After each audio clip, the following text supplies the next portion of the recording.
Значи, оказва се, че имаме изключително крив под. Ето сами може да видите за какво нещо говорим и че за да се коригира това, говорим за такова повишаване. Като при това му проблема е, че точно тук в този край е ощетено и тук трябва да се появи един много голям прак.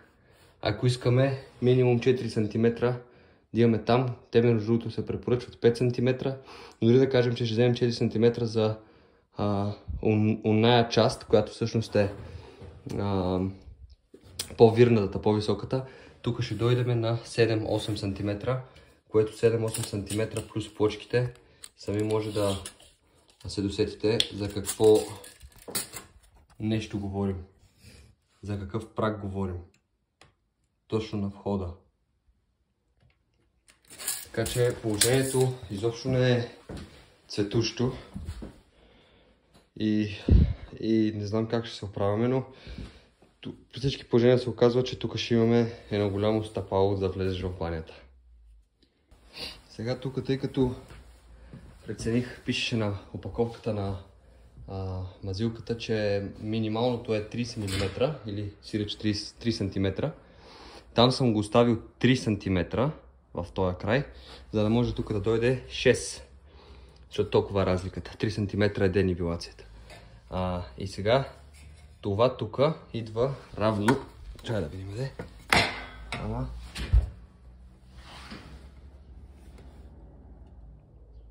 Там с чертичката, не знам дали може да видите. Тук идва равно, защото това е 6 см. Това CD профил е 6 см точно. И точно толкова ни трябва да е в този горния край. Точно 6. Точно 6. Идеята ми за това включване е просто да ви споделя колко е голям наклона и как ще го направим. Тук ще сложа някакъв кофраж, за да може до тук да е мазилката. И ще пусна такива майки отгоре, от тук до там и ще се свързани така горе-долу, за да мога с каквото и да се казва това нещо, с което дърпам маламачка, не знам как се води, да изравнявам и да се водя по тия водещите майки. Така че това е плана и ще се включвам, като има нещо интересно за показване. Закачих кофража и преди да продължа с поставянето на майките, ще обезпраша много хубаво с прахосмокачката навсякъде, защото после ще ми е по-трудно след като ги поставям майките да маневрирам с прахосмокачката. Така че сега първо обезпрашаваме. Тук има от гипсокартона доста прах. И после поставяме майките. Още не съм измислил категоричен начин как да ги поставя максимално добре майките, но нямам някаква идея, ще видя как ще се получи. Ето е майката, която ще използваме. Тук в този край е без, а тук понеже е във въздуха, съм оставил едно геообразно да мога да фиксирам с един винт за гипсокартон. И както можем да видим вече е много по-право. Тук като го нагласа ще стане идеално право. Само трябва да измисля някаква подпора тук долу, за да може да не пропада, защото това все пак е УД и е много се огъва. Но като цяло да, това е. И ще гледам тук да изравня, защото тук не е изравнена. Това е лесно, това не е проблем. Така че да, мисля, че се получава за сега. Стигнахме до фазата за забъркването на мазилката. На опаковката пише от производителя, че трябва на един 25 кг чувал. Къде беше сега? 1:3 е. Но пише към 3 литра 750 мл вода. Постепенно се добавя 25 кг суха смес. 25 кг е чувала. И сега имаме точния начин и съдове за измерване на количеството. Тук имаме 2 шишета по литра и половина, което прави 3. едно половин литър, което прави 3 литра и половина. И това, което ще го напълним до средата, за да станат 750. Първо тези шишета, отиваме да напълним коритото и след това прибавяме малко по малко сместа към водата, за да се получи хомогенна смес.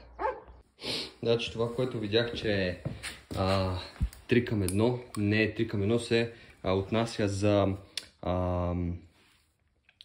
къде беше? Основа. Ако е под 30 мм, трябва да се направи шприцовка с по-течна смес, която е 3 към 1. В нашия случай е много повече от 3 към 1.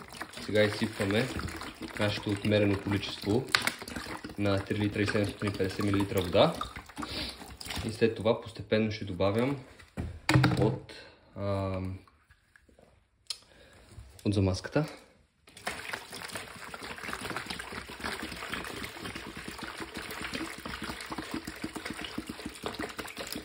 За нанасяне не съм сигурен какво точно ще използвам. Нямам представа даже. Тук имам някакви работи. Ще импровизирам. Нямам нужните инструменти, наясно съм с това, но понякога се работи с това, което имаш, а не с това, което ти се иска. Така, 3 литра и половина и последната част. Също още нещо, което исках да кажа е, че няма в моят случай аз да грундирам основата. Знам, че е препоръчително, знам, че е хубаво, аз няма да го грундирам и ще стискам палци да не се напука. Тук съм нивелирал това перфектно, тази не съм я фиксирал, но ще я фиксирам ще я нивелирам с сместа. Като стане готова, ще сложа една купчинка отдолу под нея, за да се нивелира. И това е планът ми. Това е крайният резултат. Мисля, че го нацелих от първия път, защото един от начините да провериш дали е добре, когато всъщност направиш такава топка и тя стои, не се разпада, но не се и разтича. Защото ако се разтича, значи водата е много, а ако се разпада и е суха, значи водата е малко. Мисля, че навсякъде е равномерно влажно. И се радвам, че го нацелих от първия път. Сега, както казах, ще направя една купчинка тук, за да нивелирам. И ще остава леко да засъхне. Чисто леко, но то има и някакво изискване за време, за изчакване. Ще прочета колко точно трябва да се изчака тази смес да почине, за да поеме влагата. И почвам да нанасям. Ето как нивелирах тази майка. Другата майка си е нивелирана, но и на нея, ето тук отдолу, ще й подложа. Сега ще го правя това, докато съхне другата смес. Ще подлагам на нея, за да може тези майки да тръпнат по-бързо от другата и да ми е по-лесно после с маламашка да изравнявам. Или както се казва, това вече изясних, че не знам как се казва и че не съм запознат с терминологията. Но важното е нещата да се получават. Стискаме палци, да останат майките, да не се огъват и след това мазилката да не се напука. Ето как подложих под майката. Нямам много време обаче. Искам последно премерване да видим дали всичко е нивелирано и дали не сме разместили нещо. Всичко е идеално. Продължаваме. Сега вече започва бързането за нанасянето, за да може да е влажно докато нанасяме. Айде! Всичко добре, обаче на нас не ни стига смес. Имаме изключително малко смес. Дали не сме стигнали до нивото. Затова сега отивам за смес по най-бързия начин. Се надявам това нещо да не е проблем, че ще съхнат на две различни етапа. Поне нещо, което ме успокоява е, че разходих цялото количество в лигена и ще приготвям новата смес наведнъж. Но сега отивам по най-бързия начин да купя смес.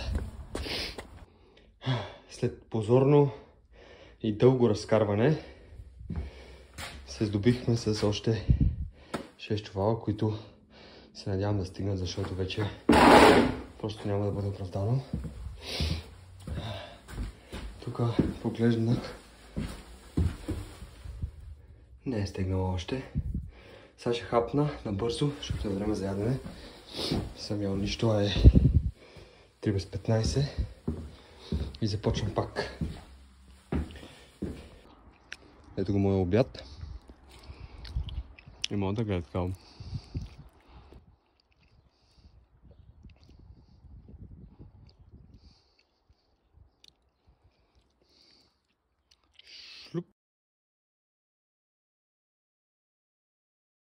Последен чувал. И ето го прогреса в този момент. Тук има малко за заравняване. Тук вече положението е добре. И мен ме съмнява, че това ще го попълни. Даже съм сигурен, че няма да го попълни. Така ще стане. Оп, и това тук ще стане празно. Ако бях взел общо 9, сега щях да съм готов, но аз взех общо 8. И то с връщането. Но без значение, аз съм много доволен от това, което се получава. Тук има наклон малко натам.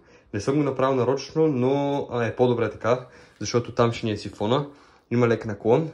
То ние ще си даме наклона с плочките после, но се тая. По-добре да е натам, отколкото да е натам. Тук също вирвам леко ъглите, както и тук зад пералнята, ако се появи някакъв теч, водата да се появи отпред и да може да видим, че нещо се случва. Да няма вода в ъглите. Ето. Аз мисля, че се получава доста добре нещата. Експертите да напишат в коментарите как им изглежда. Все пак да видят крайния резултат. Това е все още незавършената площадка. Спирам сега и се включвам вече след като е готова. И ето го вече крайният резултат. За жалост не стигна за ето толкова. Но пък съм доволен, че успях за първи път да заложа подова замазка на баня. Мазилка ли е? Замазка ли е? Всеко бъркам това. Мисля, че е мазилка. Подова мазилка. Не, подова замазка е. Сега ще измием инструмента на чешмата. Прибирам машината и това е. Утре просто ще взема един или два. Ще взема два този път. Не знам вече какво ще излезе тук. Може да има нещо за пълнене. Ще взема два чувала. И да, то най-вероятно ще се наложи и тук да имаме подова. Защото както този пот беше крив, така и тук всичко ще е криво. Но днешният ден беше успешен. Давам му 7 от 10. Заради това, че се връщах. Изхарчих много гориво, но пък за първи път подова замазка и е направена успешно. Така че да, включване утре.